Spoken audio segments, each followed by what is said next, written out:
not many people aren't impressed by a horse running, right? They just, I mean, there's something about that power and that grace that they can just cover so much ground and be so strong. But there's just something about it catches us.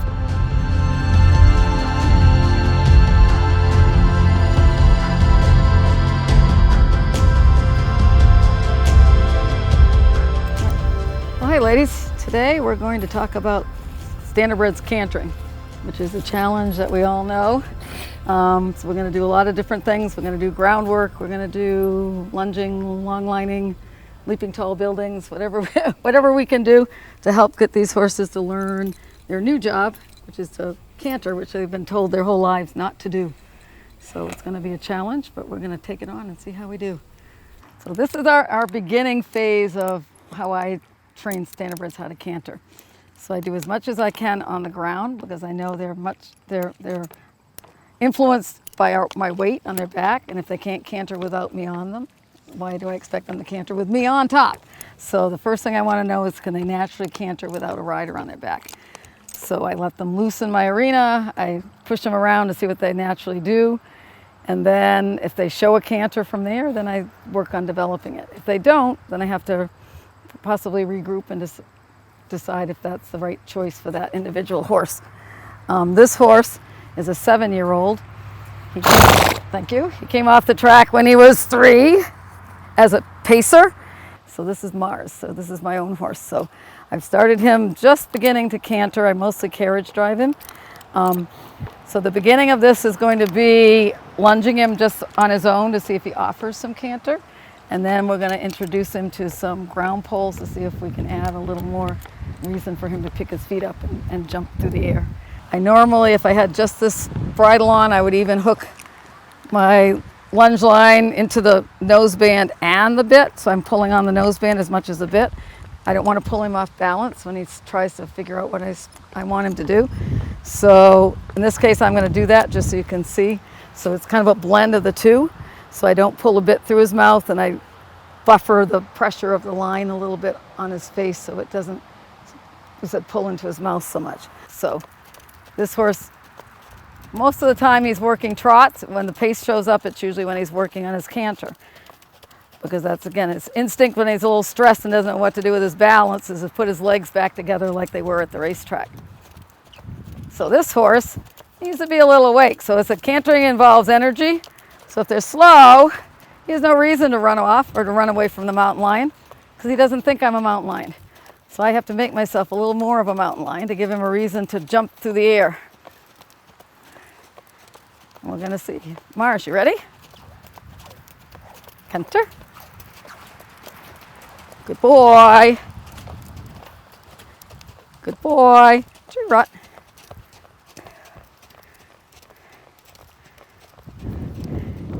And you can use a flag, you can use a lunge whip, whatever your tool is for putting pressure on them.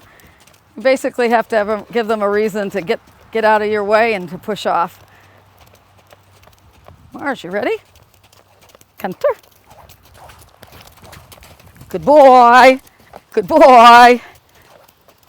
I said right there he wanted to almost be a little bucky. I don't care. He's kept going and he was jumping, so we're going to take it. I'm not going to say bad horse because he was at least trying.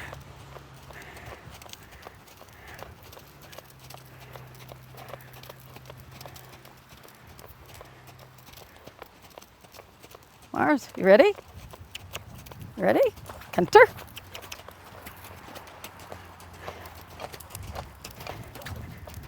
Good boy. Good job, you. Good boy.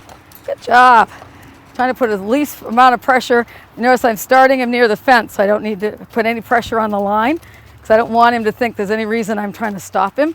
Once I come out on this open side of the circle, I have to put more go button on him because he might think that the pulling on the bit means to stop.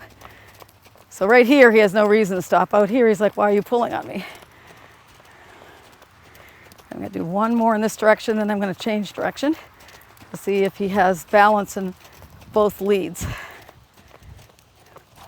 Mars, you ready? Canter. Good boy. See, now he's starting to figure out the sound. And then my whip can get really big. Good boy. Good boy. Trot. Good horse. And walk. Ho ho. Ho ho. Good boy. Good job, you. Good job, you. Very nice. Very nice.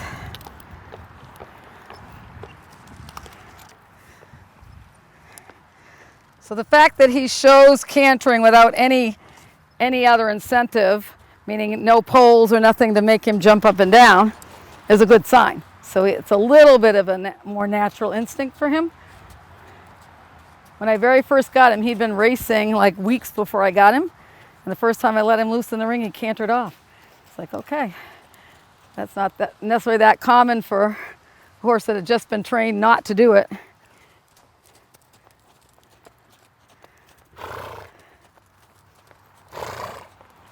I'm also staying close. You see, I'm walking the circle. I want my persuader, meaning my lunge whip, to be close enough to actually make contact if I need to. Because the real effort he has to do is really jump at the beginning. So I need to get him to pop a wheelie in effect. So if I can't coax him with my whip and actually make contact, he can ignore me. I'm kind of revving the engines here a little bit. So every time I lift the whip and flick it at him, I want him to think it might actually make contact, so he might have to pay attention to it. So his ears are looking at me. I'm going to use the same words. I'm going to still do it as I'm feeding him towards the fence. I'm going to come a little towards the fence here, a little closer to the corner. All right, Mars, you ready? Ready? Canter. Good boy. Whoop. Yeah, he says, yeah, you don't get to bite me with a whip. Mars, you ready? Canter. Good job, you. Good boy. I just flip the whip forward and back. I just try to make it look different so he has a reason to think maybe he better get out of the way. So usually you use the whip behind the girth for forward and the whip towards the shoulder for steering. Sometimes I just use it for chaos. I just need him to realize he better move just because I asked him. Ready, Mr. Mars? Canter. Yeah, I know. Cross cantering behind. The opposite leg started. The one I touched started instead of the outside leg. Since he's going to the right, the left hind leg is what's going to start the canter to keep his balance. So that time he did the right hind leg because that's the one that I irritated. All right, Mr. Mars, you ready? Canter. Good boy. There you go. Good job. Good job. Trot. Trot. Good boy. One more time. You ready? Almost. Okay. Ready? Canter. Trot. Right there, he got a little bit of pacing, just a few steps in the middle of that. That looked a little, what we call lateral. The legs on one side going together. And walk. And walk. Ho ho. Good boy. All right, so I said the more we do of those, the flatter they get because they take more and more energy. Not more and more energy, but they just take more energy and they get tired of it. So the first ones are usually the best. And then you have to decide where you're running out of engine. So our next phase, after we know he can canter on a circle by himself, is we're going to see if we can still add a little lift to his stride. So we're going to start seeing if he can lunge over those poles behind me. And then we're going to keep raising them up stealthily when he's not looking and see if he can keep getting a little higher without finally deciding that this is way too hard work and he'd rather go around or just give it up. So we're going to do a little bit of that and see how he tolerates it. This horse came off the track sound, which I'm not feeling like he's limited physically besides his shape and his brain. So does he want to do the work is what we're going to find out. So we're going to go do some ground poles and see how he adjusts to that. Whoop.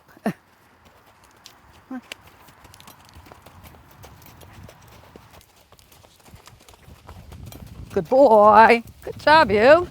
Very good. Good boy. Good job.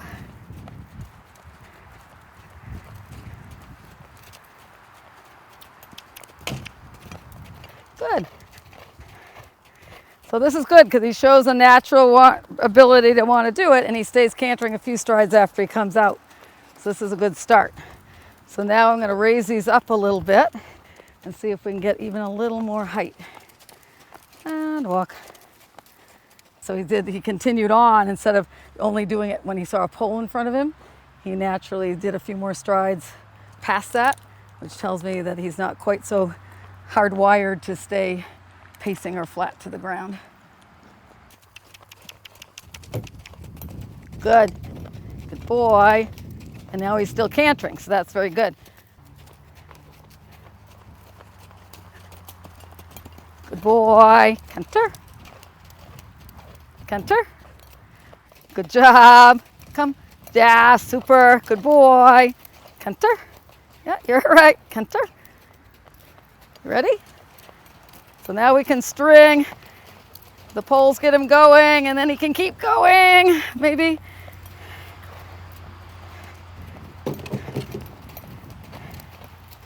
Come, come, come, come, come. Good boy, canter. Yes, good job, you. Trot. Good boy. And walk. Ho ho. You're right. Ho ho. Good thing about this horse, if you look at him, he doesn't like get really worried.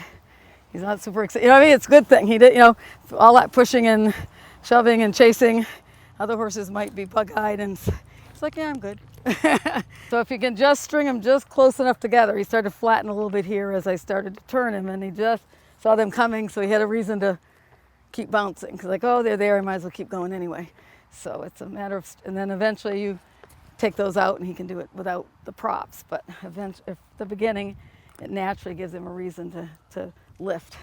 And then can we start adding the human weight on their backs and see if they can still reproduce what they were doing without the rider. So this is just the beginning, really, of introducing the rider and the horse to the canter together. Since this horse shows a more natural tendency to canter, he already can canter through multiple poles. He can already continue cantering on the circle. We're going to add the rider on without any other props and see if he can, through voice and just a little pattern of getting him to get more energized, see if he can start to offer it just a little bit now with the rider on his back. So I want you just to trot him on the circle just for a minute, just so you can feel his trot.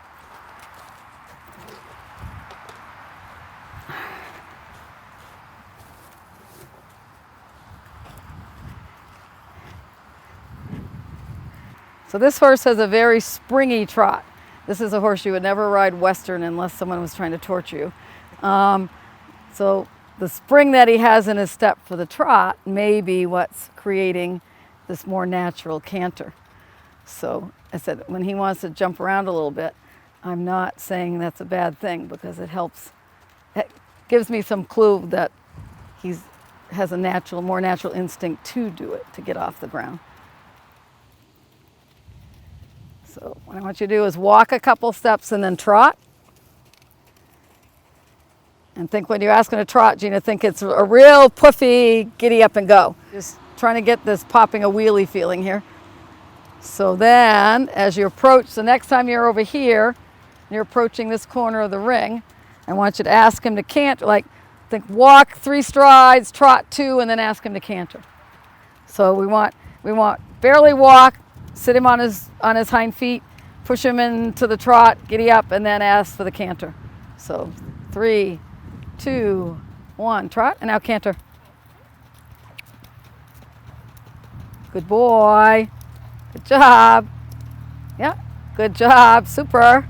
Good, good. Yeah, and then trot a few strides. Everything he does, think that's energy that you're trying to contain. So the walk you're containing, the trot you're containing, and then the canter. Good boy. Canter. Good job. Good, Gina. Super. Good. And then come back to trot. A little hint of pacing, like half a stride, right?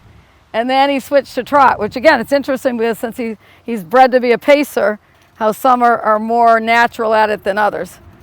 All right, let's go once around and we're gonna do it one more time in this corner, okay? So think energy. And he's, again, the thing that is good about him is he doesn't get excited. The bad thing is he doesn't get excited. So we need a little bit of earth to horse, giddy up and go without him getting freaked out about it, right? So you're wanting to create energy. Yeah, and then catch his hind feet up underneath your body. So his legs are gonna come up under. Good, and then canter right there, Gina. Canter. Good boy. Good job, you. So a little 2 against 1 here. Yeah, that's all right. So now we're losing the lift right there. Feel it? All right, so we're gonna give him a walk in the long rein. So first one the best, second one about the same. This one they're starting to get flat, right? So that tells me that unless we really push doubly hard now, he's going to progress down to flatter. You know, he's going to go flatter and flatter. So we're going to say this would be the end of a session that he's tried. He's calm, right? He's not excited. He's walking along. He's not upset that we made him do that kind of work. We're going to say, good horsey, look at you. If we can just erase his past memory, turn him into a pleasure horse, that would be the goal for him. So that was good. All right, our work here is done.